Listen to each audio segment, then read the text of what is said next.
Yeah, this lecture I'll be discussing on Lego ways of writing, as in how to write a Lego article. My name is Ofoluchukwu Charles. Welcome to my YouTube channel, Icon Word. I shall be discussing the ways of writing Lego article.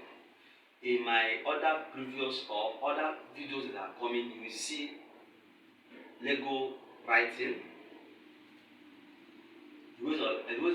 This one we're talking about ways of writing Lego article. You will see the ways to write social article, science article, art article.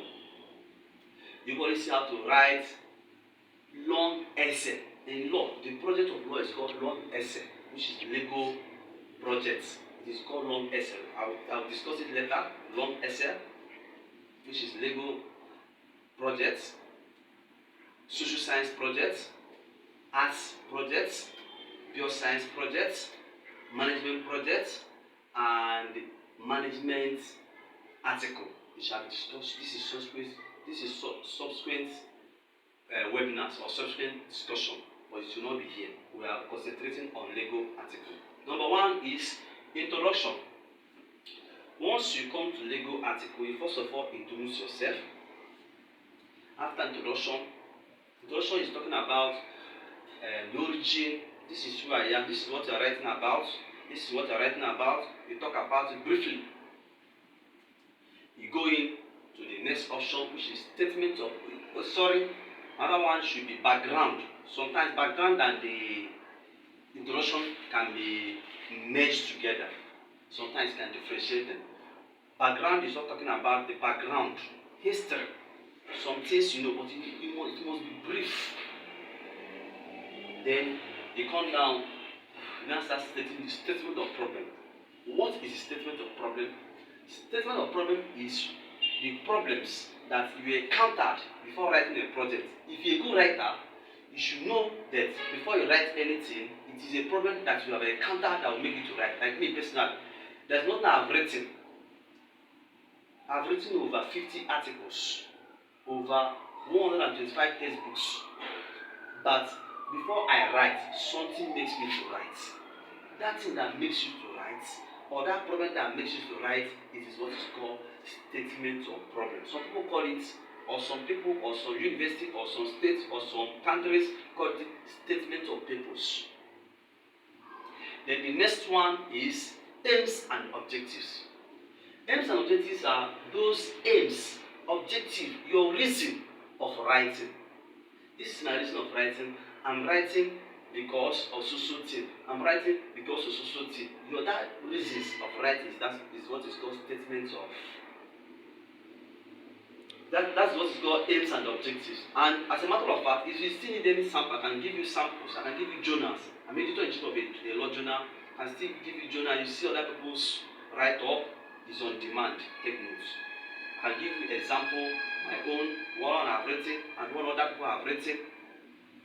So the next one is significance of studies. What is significance of studies? Significance of studies are those things that makes you, those important things that you believe that someone will learn by reading your article or reading your thesis. Then once someone is reading your paper, you expect the person to learn one or two things. I can say these people are beneficial to this very article. It could be law students, it could be social science students, it could be management students, it could be business people, etc. So that is what is called significance. Your significance, what benefit it is to society. Then after significance, let's talk about synopsis of studies. Synopsis of studies is talking about summary. For instance, you're writing about legal examination of Nigeria police. Then in those things, you need to summon it. For instance, the first chapter, you need to summon it. Second chapter, you need to summon it. Brief. That is a line or two lines statement that briefly explain what you are talking about. write a synopsis. You need to brief one after the other. The other one is keynotes. Keynotes are those major words you use in your paper, research work, or your article. Then another one we'll talk again is definition of terms. What is definition of terms? Definition of terms is defining what you know. For instance, all those big grammars you use in your write-up, or those words you believe that people don't know the meaning. You need to define the one after the other. Define the one after the other. Define the one after the other with the aid of dictionary. And it must relate to your topic. Then another one again is, it is called abstract.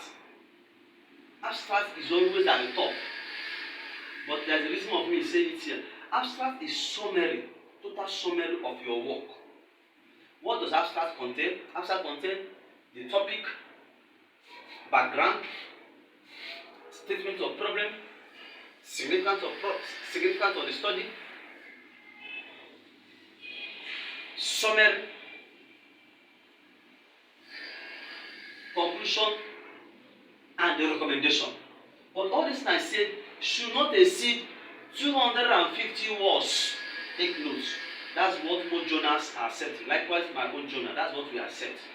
Just briefly explain it.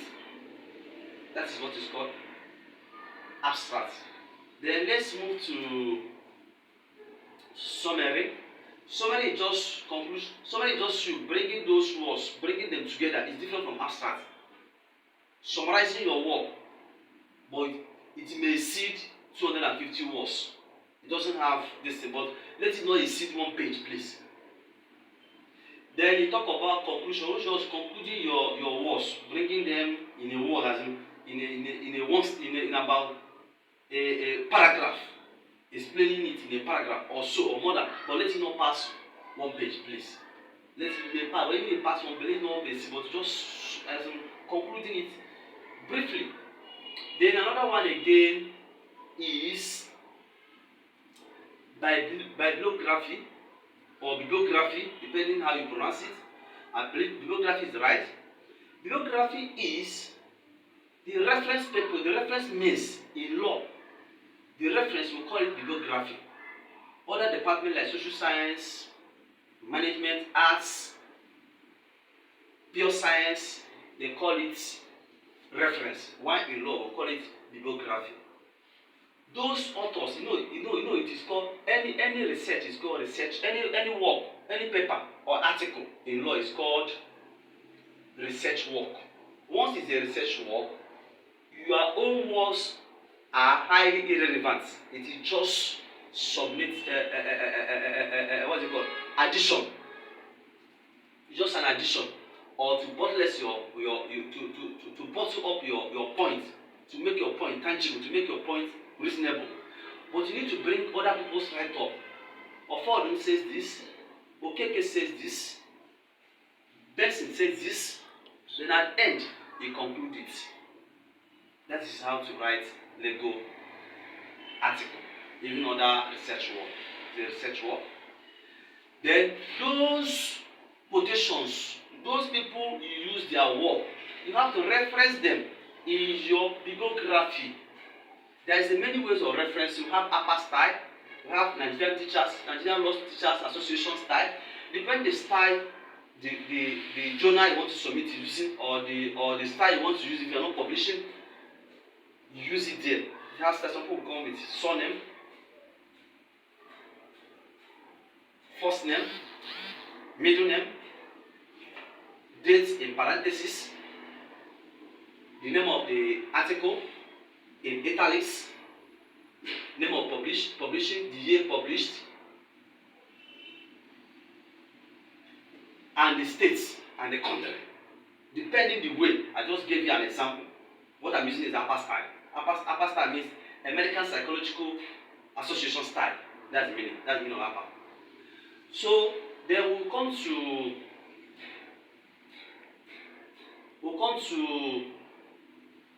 what's it called again? It is called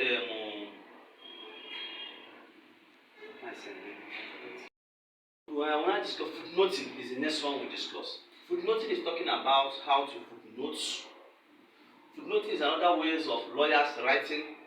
Once you're writing with your footnoting is just like reference ways of writing. It's just like bibliography. But it comes after every page. At the end of every page, you see footnoting. Please, anything I'm discussing, if you need sample, I can give you the sample because I'm a writer and a scholar. So you need the sample. If you need the sample can be relevant. But at the end of every page, that's where you see footnoting, and it follows the standards of reference and bibliography, depending the method the journal gives you. So that is it. Then briefly, let me discuss about legal research. Before carrying out a research, you need to know the topic that you are using. Once you know the topic you want to use, the next thing to do is for you to break that topic. Let me just say, like now, I wrote about drug abuse. That's my last article. Legal assessment of drug abuse. So there, what you do is, you first of all, as you've seen this my topic is researchable. What do we mean by a topic being researchable in writing? A topic being researchable is that it must be written before. People might have talked about it before. You don't just bring a work that is not. There is the work that is researchable. You have a work that is not researchable. Researchable means that people might have written on it. People might have talked about it. That's the reason why sometimes you bring some work to lecturers in university. They will tell you, please, this work is not researchable. Let me give you a researchable work, or go and bring a topic that is researchable so I can approve it for you. So you need to bring a work that is researchable, what people have spoken about, so it can be researched, they can talk about it. So that is it. So as a matter of fact, I urge anyone that is writing to look into my works. You must learn one or two things. But if you don't understand anything, or if there's any topic you want me to discuss in law, in social science, in management, of that matter, I can discuss the topic because of you, free of charge. The only thing you're going to just like my little page and subscribe to it. I will discuss about the topic frequently. Thank you. I really appreciate all my subscribers. Thank you very much. May God bless you all. Thank you. I think this is the end.